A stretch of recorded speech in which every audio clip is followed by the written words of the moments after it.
All right, welcome. This is chapter 2, part 1.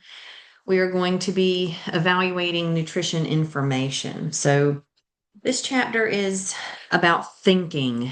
It is about trying to instill critical thinking skills into your nutritional studies because nutrition is confusing. We all eat, right? Everyone thinks they're an expert on food because we all eat, but most people uh, don't get their research from um, peer-reviewed journals. Most people don't even read research papers anymore. We, as a society, get our news, get our information from social media, friends. Um, Rarely do people actually read books or articles anymore in the general public. And that's kind of what I want to talk about and instill in you in this particular chapter that there's a lot of misinformation out there when it comes to nutrition. So focus on I want to focus on how you can improve your critical thinking skills. All right. And as usual, you see these true false questions. I recommend you do those at your leisure in your textbook. And then this is divided into two subsections. This is Nutrition 2.1, where we're going to dive into a little bit about the scientific method. I know you all have had a basic biology course before and have studied that, but I wanted to kind of go over that again. And I wanted to focus on how a lot of nutrition information is anecdotal, okay? Meaning it's somebody being paid to say favorable things about a product. So beware of that. And things like, oh, I cut carbs and therefore I lost weight. Well, there's a whole lot of things that are involved in losing weight other than just cutting carbs. That is a good habit and that is a good thing. But when we talk about critical thinking, um, we want to focus on not just accepting what we're told, but questioning it. And that is what the scientific method helps us to do. So, the scientific method in nutrition is based on scientific research. Okay, not intuition, not always common sense, not always on traditional conventional wisdom or anecdotes. That is the past. Okay. Before we knew about microbiology, before we knew about hormones, before we knew about cellular development and vitamins and minerals, this is what nutrition information was based on in the past. But now we have the scientific method. So you see here the basics of the scientific method, the steps that are involved, the steps that are followed worldwide. Okay, the standardized steps that help us to reduce mistakes and reduce biases and make it repeatable. Okay, sharing the results with peers, conducting more research to confirm those findings is the key here with the scientific method.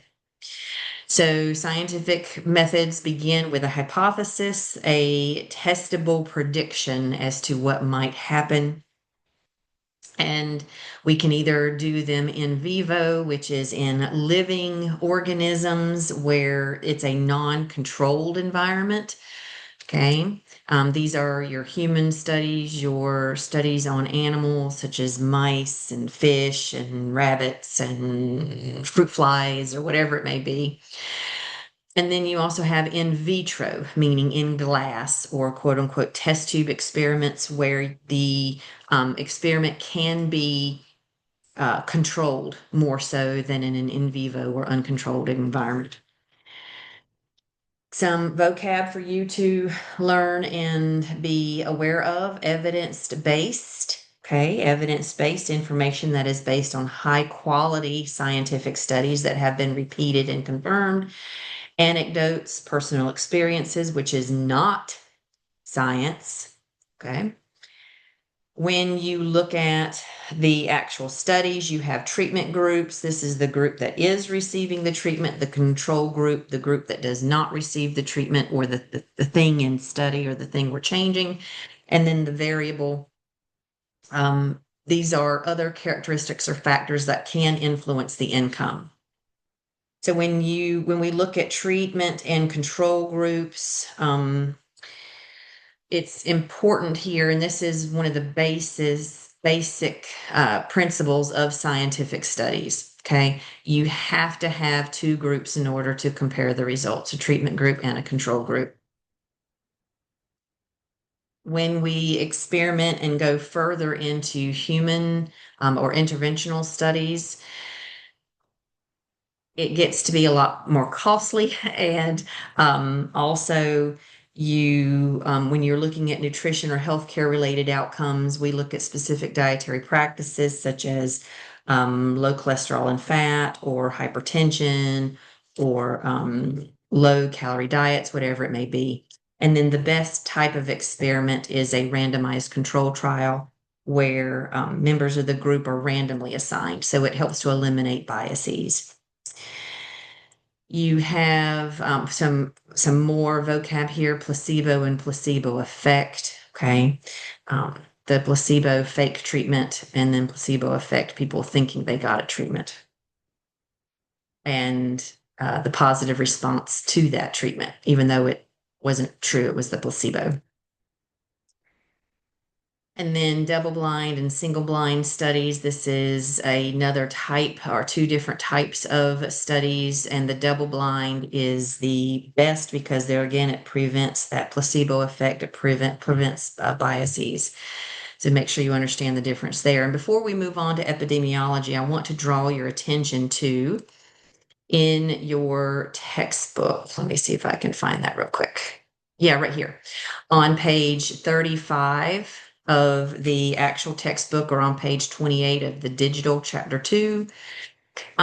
Definitely take some time and read this pellagra case study about how this Dr. Joseph Goldberg took decades in order to prove his theory that this devastating 3D disease, dementia, diarrhea, dermatitis disease, was not bacterial based, but that it was nutritional based. It's a good study, or a good quick read. I recommend you read it. And it talks about um, um, how niacin, which is a vitamin vitamin B3, I believe, water-based vitamin, that is involved in hydration, skin health, cell regeneration, all of that. It took the observation um, of Dr. Goldberg here um, to discover, hey, this isn't bacterial based, and I recommend you read it. It's really good.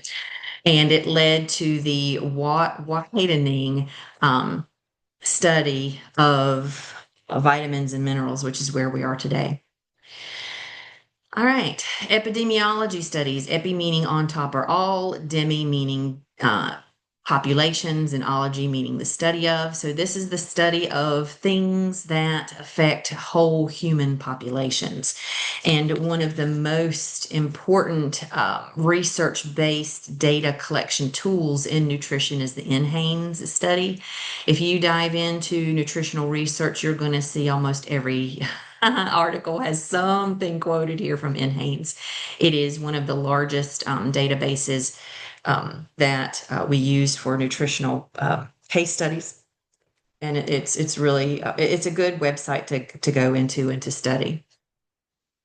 So when we look at epidemiology, case studies that affect populations, you have what's called case control studies, where the case may be, oh, they're studying diabetes, okay, but they want to control it by looking at or pulling from a population that is similar characteristics. So, for instance, you see here, these are all women. These are all women aged 20 to 50.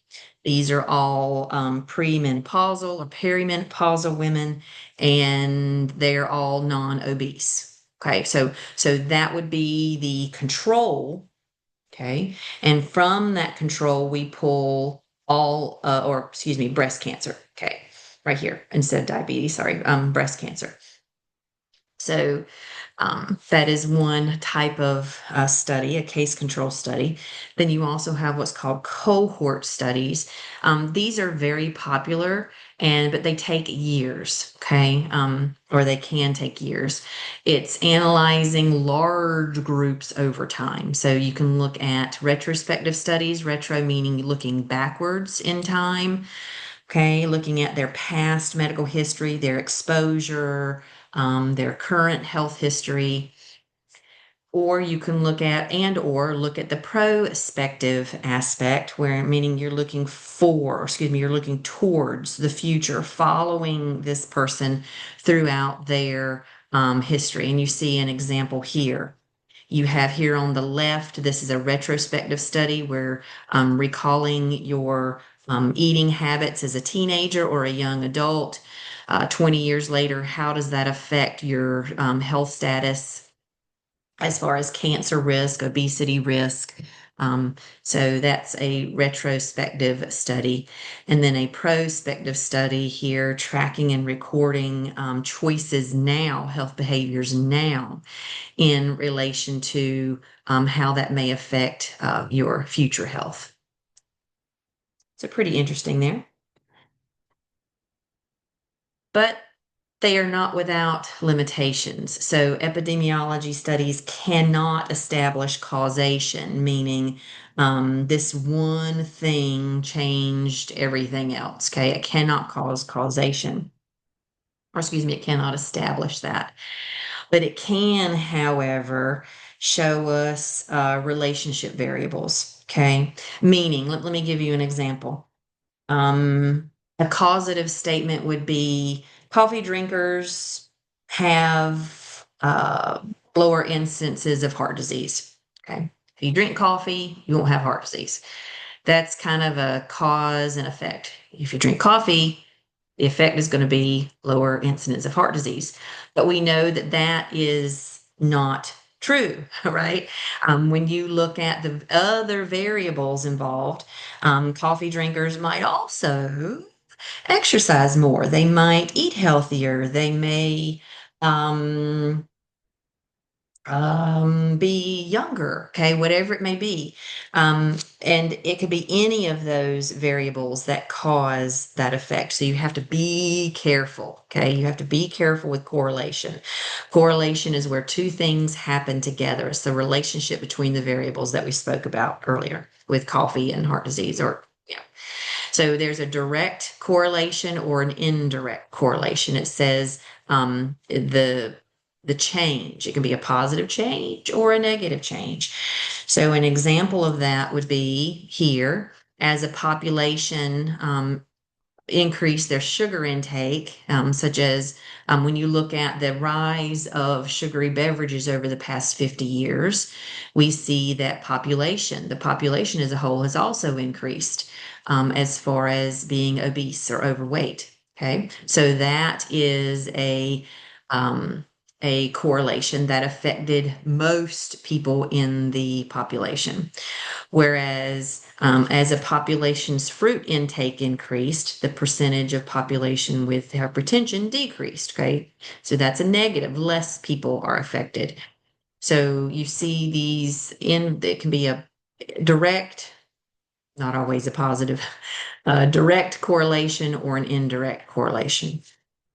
So we have to watch out for that in research and our studies. Okay. And there are biases out there. So, a way that we avoid bias in our nutritional information and our nutritional studies is have peer-reviewed scientific journals. In other words, publishing the data. As scientists, They are expected to collect and analyze their data in honest and objective manners. Now, we are all human, right? Not everybody is going to be objective and honest, even in science. So, in a way to avoid this human um, biasy, I guess, is to have peer-reviewed journals. Okay, and these are your Journal of American Medical Association, your New England Journal of Medicines, your Annals of Nutrition type thing. Uh, the one I read is the called JAMA. It's the one put out by the um, Journal of the Academy of Nutrition and Dietetics, put out by the Academy of Nutrition and Dietetics for dietitians. So look at science-based research articles and avoid or beware of clickbait. Okay, beware of popular non-research based, non-peer reviewed scientific journals. And you see a kind of a collection here. These are not peer reviewed journals. These are for-profit publications that are trying to sell ads. Okay, they're trying to sell advertisements, trying to sell things. So be careful. Be careful of incorrect and biased information. All right.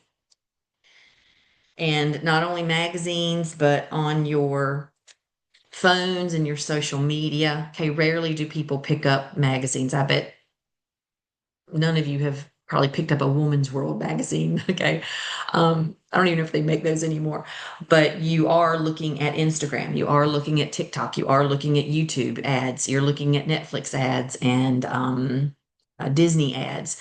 All of these advertisements, it just comes in a different form, but it's still potentially spreading misinformation. All right, I think I want to end right there for part one before we head into more about fact and fiction. So please let me know if you have any issues or concerns, and we will pick up chapter two, part two, here in just a second.